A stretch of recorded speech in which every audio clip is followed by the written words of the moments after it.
All right, how you guys doing today, ladies and gentlemen? Old Bennett here. I'm up here in the what is this? Mount Vernon.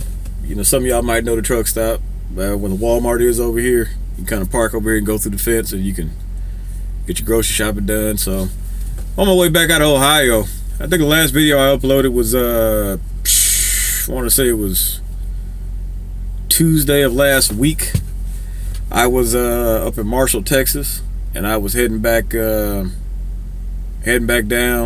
to Laredo with a load I had picked up out of East St. Louis, Illinois. And I took that load down to Laredo. And for you guys, a lot of you guys who were thinking about going to Landstar, you know, if you're going to be doing dry van, just try not to take a load to Laredo that you're going to be dropping.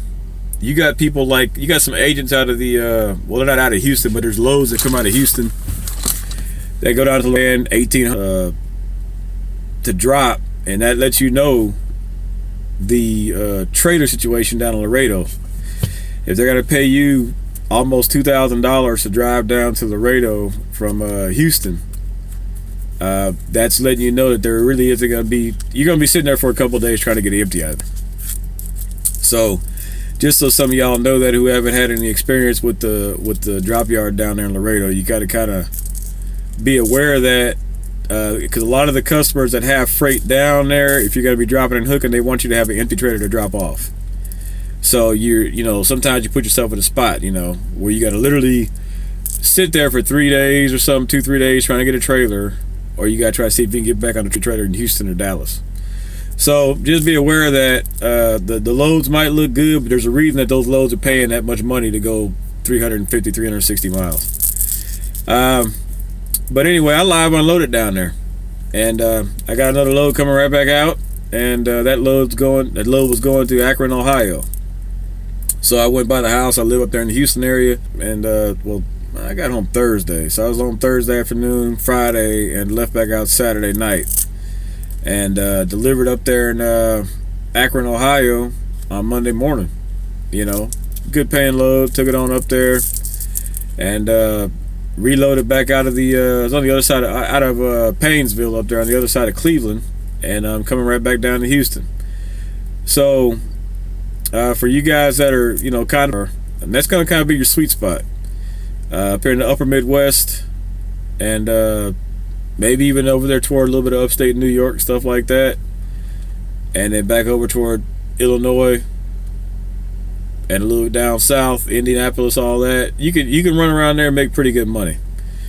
Going over to Georgia, I don't too much like going to Georgia, but sometimes you can go over there and get back out. You just gotta kind of make sure you time it right as far as what day you go over there. As far as, you know, not being over there in the weekend and so on and so forth for Friday or whatnot. And your transit times, you know, so whenever you book a load like that, make sure you have your transit times down where you know you gotta be able to get it off and get something picked up before Friday comes around. But that's the place to be, you know. It's plenty of work up here when you go up there, you know. So I usually take you know, the rate's usually a little less going up out of Houston, or at least the Houston area. But you know, you can usually make it up coming back down when you come back out of this area. So, you know, that's where I'm sticking it out at. You know, I know some of y'all were messaging me on leaving comments on my YouTube videos about your securement training and whatnot.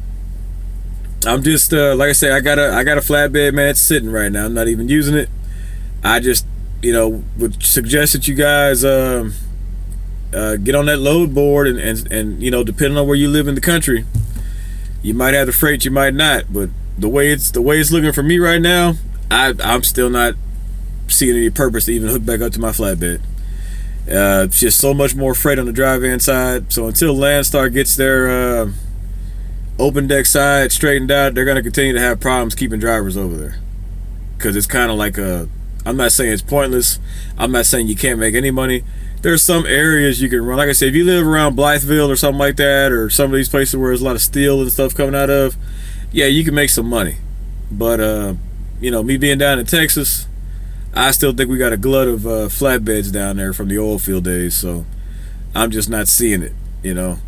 So I'm sticking with dry van side. So y'all can if you're doing security training, yeah, please by all means finish that. But as far as running and making sure you got decent paying freight on a consistent basis, I just don't think you're gonna be able to beat the dry van side right now. I just don't see it. So I mean, now I wish I had bought a dry van instead of a flatbed. I just prefer flatbed freight, but financially, sheesh, man, you can't beat this the amount of work they have for the dry van division over here versus what I'm used to dealing with on the flatbed side. So but that's about it. This is y'all are new to Landstar. This will be one of the lanes you're gonna probably want to run.